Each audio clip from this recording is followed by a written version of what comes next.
Mga kababayan, kamusta po? Si Kamanong po, inyong lingkod. Nagbabalik naman po muli para po magkomento po dito po sa Tambayang Makabayan. Samahan niyo po inyong lingkod, magkomentuhan po tayo. Mag-umpisa na po tayo mga kababayan. Komentuhan po natin ang ating Vice President.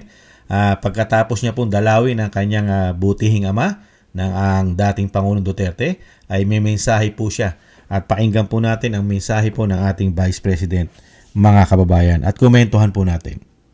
Maraming salamat sa pagpunta ninyo dito sa Duterte Street at pagpapakita na suporta kay dating Pangulong Rodrigo Duterte. Kanina nagtanong siya kung meron pa ba daw mga Pilipino sa labas at sabi ko, oo meron, may nakasabay ako sa bus, 2. At sabi ko meron pa mga nag-aantay na kanina, maaga dumating.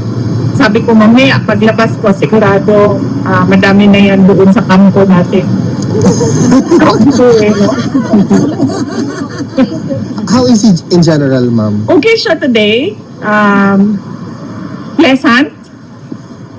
Ang discussion namin was yung mga nawawalang taga Davao City kasi merong sumakay ng bangka 15 individuals tapos na disgrasya ata yung bangka nila.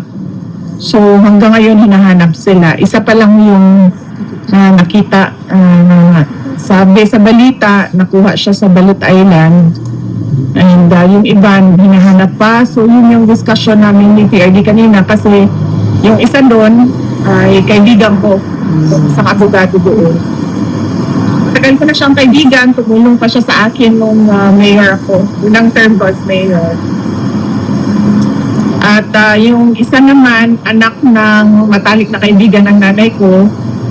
So medyo malungkot ang Davao City ngayon dahil madami yung missing and syempre yung mga pamilya nila nalulungkot, nag-aalala, natatakot. Kaya yun yung pinag-usapan namin ni PRD kanina.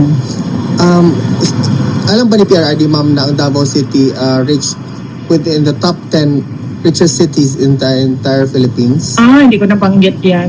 How do you feel as a Davaoeña, ma'am? I'm happy na masaya ako. Anong number na sila ngayon? I think number 8 or 7. Oo. Kasi nung time ko, number 8 yon. I think 6. hopefully, I'm not sure with the numbers, ma'am. I stepped down as mayor. Number 8 ang Davao City sa top 10 richest cities in the Philippines. And number 4 kami sa most competitive city. And I'm happy na nandun pa rin kami. And masaya din ako dahil nagtutulungan pa rin yung mga Davaoeños sa para sa kapayapaan at kaunlaran ng Davao City. Maraming salamat, VP. Thank you. At saka maraming salamat sa inyong lahat. Happy New Year to everyone. I wish you success, good health, and happiness, and of course, prosperity in the year 2026. Thank you, VP. I started a business to Yan po give mga also. tambay, ng ating Vice President ay muli pong bumati mga bayan. Siyempre po, ang unang taon po, di po ba? January pa lang po ngayon at malapit na naman po matapos ang January, mga bayan. At nagpapasalamat po tayo at nasa maayos pong kondisyon ang ating dating Pangulong Duterte. At siyempre po nalulungkot po ang buong Davaoeño, katulad po ng ating Vice President dahil meron po palang nangyaring trahedya doon po sa Davao. At mga kaibigan at malalapit po sa Vice President, mga kababayan, ang mga hinahanap. Sana po makaligtas po ang mga kababayan natin, lalo-lalo po ang mga malapit dito po sa mga Duterte.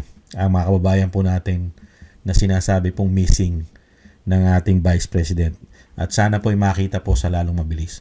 At kasama po kami sa mga kasama po kami sa mga mananalangin na makita po sa lalong mabilis ang mga nawawala po nating mga kababayan ayon po sa Vice President.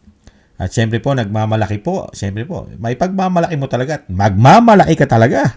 Dahil ang Davao City ay may pagmamalaki mo. Dahil syempre po, kasama pa rin po sila sa top 10 na napakaganda po ang kanila pong syudad at syempre yung kanilang ekonomiya. At napakarami po na syempre po, ikaw ba no masama sa top 10 richest city sa buong bansa? Hindi po ba? Umaangat pa. At yun nga po, ayon nga po sa ating Vice President ay hindi nawawala sa top 10. At congratulations po sa buong Davao City. Sa mga kababayan natin sa Davao City, siyempre po sa pagsisikap po ng syudad na talagang umunlad ang ekonomiya at gumanda po ng gumanda ang Davao City. At siyempre po, kasama rin po yan sa kalinisan at sa sinasabing safe city at cleanliness city ang Davao City. Hindi po ba? Kaya nga po napakaganda ng credential eh.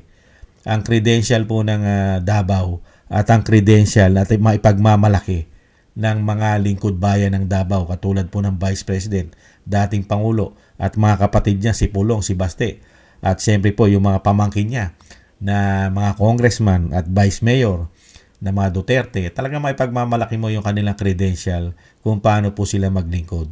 Dahil po ang sasalamin po sa kanila, ang sumasalamin po ay ang kanilang syudad. Anong klase po bang merong syudad sila? Yun ang sasalamin kung paano po maglingkod ang Tatak Duterte. Hindi po ba? Nahandun po ang kasiguruduhan, ang safety, kalinisan, at magandang ekonomiya. At siyempre po, maganda po ang kaperahan. Mga kababayan, pagdating po sa kaperahan, ay napakarami po nilang kaperahan. Dahil kasama po sila sa maunlad na syudad. Hindi po ba? Congratulations po. Congratulations po tayo sa Davao City. Mabuhay po ang Davao City. Lalo-lalo po ang inyo pong mga lingkod bayan. Napakaswerte po ng Davao City dahil nabigyan po sila ng napakagagaling na politiko. Sana ganun din sa aming lugar at sa aming syudad. Hindi po ba? Hindi puro pahirap, pasakit at siyempre ibinabangon pa kami sa burak at inilulubog pa kami sa tubig ng aming mga politiko. Yan po ang mahirap mga kababayan sa mga politiko natin. Pag nakaranas tayo ng mga walangya at mambubudol na politiko, dadanasin talaga natin malubog sa burak, sa putik at lulurin ng tubig sa mga kagahaman nila pagdating po sa pera ng taong bayan. Congratulations po Vice President at syempre po hangad po namin sa lalong mabilis na ang Vice President ay siyempre po lagi po kayo ingatan. At siyempre po dalangin po namin Vice President ang buong pamilya, siyempre po ang buong sambayanan ng OFW ay nananalangin po na mabilis ang pag-uwi at paglabas ng dating Pangulo at makauwi na po siya sa lalong mabilis sa ating bansa. Sana po ay nakita naman po natin kung ano po nangyayari dyan. Mismo ang ICC, di ba? Ay nangihingi at nangangalap pa ng mga ebidensya dahil hindi po matibay ang mga ebidensya na hawak nila. Kaya po naglabas pa sila ng sinasabing panawagan nila na humihimok sa gobyerno ng Pilipinas na maglabas pa at yung mga ebidensya at titistigo ay inihimok nila na tumistigo raw po dito sa war on drugs o war on pulburon ng dating Pangulo. Nakita niyo po kawalangian ng mga tao na yan. Hindi pa sapat at hindi pa matibay ang ebidensya, ipinakukulong na nila at wala pang kalayaang ibinibigay. Kaya po, yung mga tao na yan, darating din po ang panahon, yung tao na yan, lalong-lalo yung mga gumawa ng kawalangian sa dating Pangulo, ay may karma rin po darating sa mga hayop na yan, mga kababayan. Yan po mga kababayan, maraming salamat po sa ating Vice President at sa pamilya Duterte.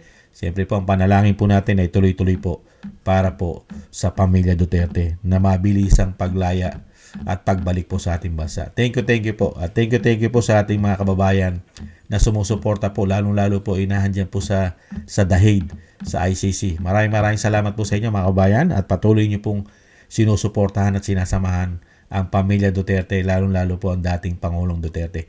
Mabuhay po kayo mga kababayan. Ingat po kayo dyan. At syempre po, thank you po sa mga nagusto po ng ating tambayan mga kababayan sa YouTube at TikTok.